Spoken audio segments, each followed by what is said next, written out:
بسم اللہ کی برکت کا واقعہ۔ السلام علیکم پیارے دوستوں۔ کسی علاقے میں قحط سالی پیدا ہو گئی۔ اس قحط سالی کی لپیٹ میں نہ صرف انسان بلکہ چرند و پرند سب اس کا شکار ہو گئے۔ مویشی مالکان بے حد پریشان تھے۔ اس دوران ایک مسجد کے مولوی نے جمعے کے خطبے میں نہایت یقین کے ساتھ یہ بات بتائی کہ اللہ کا نام لے کر یعنی بسم اللہ پڑھ کر دریا کو حکم دیا جائے تو وہ بھی نافرمانی نہیں کرتا۔ خطبہ سننے والوں میں ایک چرواہا بھی موجود تھا۔ مولوی کی یہ بات اس کے دل میں اتر گئی اور اس بات پر اس کا یقین کامل ہو گیا۔ اس نے واپس آ کر اپنی بکریاں کھولیں اور سیدھا دریا پر چلا گیا۔ اونچی آواز سے بسم اللہ الرحمن الرحیم پڑھا اور دریا کو کہا کہ وہ اپنی بکریاں چروانے کے لیے دوسرے پار جانا چاہتا ہے اور اسے کہا کہ مجھے اپنے اوپر سے گزرنے دے۔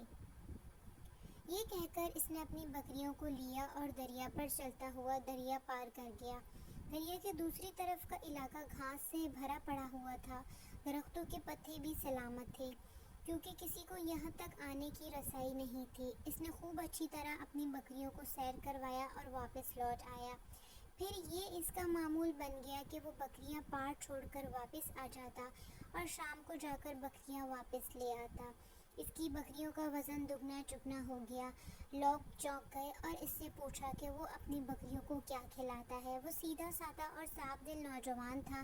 اس نے صاف صاف بات بتا دی کہ جناب میں تو بسم اللہ الرحمن الرحیم پڑھ کر دریا پر چل کر اپنی بکریاں دوسری طرف چروانے کے لیے لے جاتا ہوں۔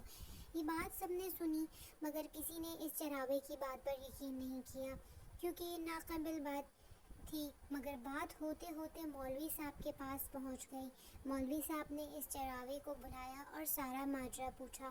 اس چراوے نے مولوی صاحب کو ہی حوالہ بتا دیا کہ مولوی صاحب میں تو آپ کا شکریہ ادا کرنے والا تھا۔ آپ نے جمعے کے خطبے میں جو نسخہ بتایا تھا بسم اللہ کہہ کر دریا کو بھی حکم دو تو وہ بھی انکار نہیں کرتا، تو میں تو بس آپ کے نسخے پر ہی عمل کر رہا ہوں۔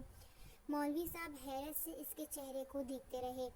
مولوی صاحب نے بھی کہا بھائی صاحب ایسی باتیں تو ہم ہر جمعے میں کرتے ہیں، فقط ان کا مقصد لوگوں کا ایمان بنانا ہوتا ہے۔ مگر بکریوں والا ڈٹا رہا۔ میں نے تو بس بسم اللہ کہہ کر پانی پر چلتا ہوں اور بکریوں سمیت پانی پار چلا جاتا ہوں۔ آخرکار مولوی صاحب نے صبح خود یہ تجربہ کرنے کی ٹھانی۔ اسے دیکھنے چراوے سمیت پورا علاقہ بھی آ گیا۔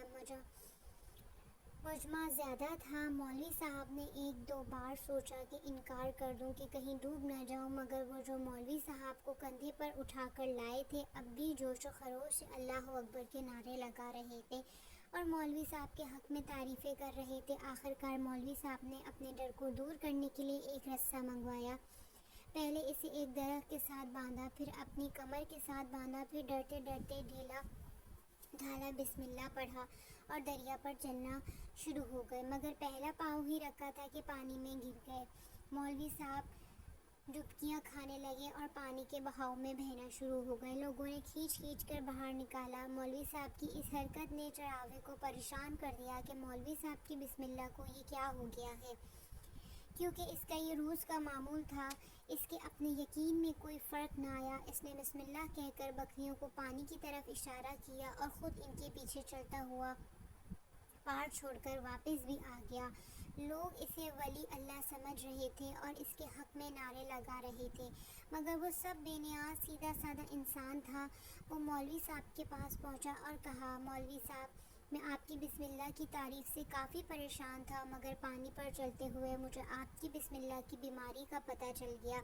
اس چراوے نے درخت سے باندھی رسی کی طرف اشارہ کیا اور کہا مولوی صاحب یہ ہے آپ کی بسم اللہ کی بیماری۔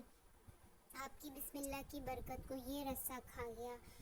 آپ کو اللہ اور بسم اللہ سے زیادہ اس رسے پر بھروسہ تھا، لہٰذا اللہ نے بھی آپ کو رسی کے حوالے کر دیا۔ پھر کہنے لگا مولوی صاحب آپ بھی کمال کرتے ہو، میں نے آپ کے منہ سے سنا اور یقین کر لیا اور میرے اللہ نے میرے یقین کی لاج رکھ لی، مگر آپ نے اللہ کے کلام کو سنا مگر یقین نہیں کیا، لہٰذا آپ کو اللہ نے رسوا کر دیا۔ محترم عزیز دوستوں، یہی کچھ ہمارا حال ہے۔ ہماری نمازوں اور دعاؤں کا حال بھی یقیناً یقین سے خالی ہے۔ تو دوستوں، اگر ہم نماز اور قرآن پڑھتے ہیں تو ہمیں اس سے یہ سبق حاصل کرنا چاہیے کہ ہم اسے دل سے ادا کریں، تاکہ اس یقین کے ساتھ کہ ہم جو بھی اللہ پاک سے مانگیں گے وہ ہماری دعاؤں کو ضرور قبول کرے گا۔ جزاک اللہ۔ اگر آپ کو میری ویڈیو پسند آئی ہو تو پلیز میرے چینل کو سبسکرائب کیجیے۔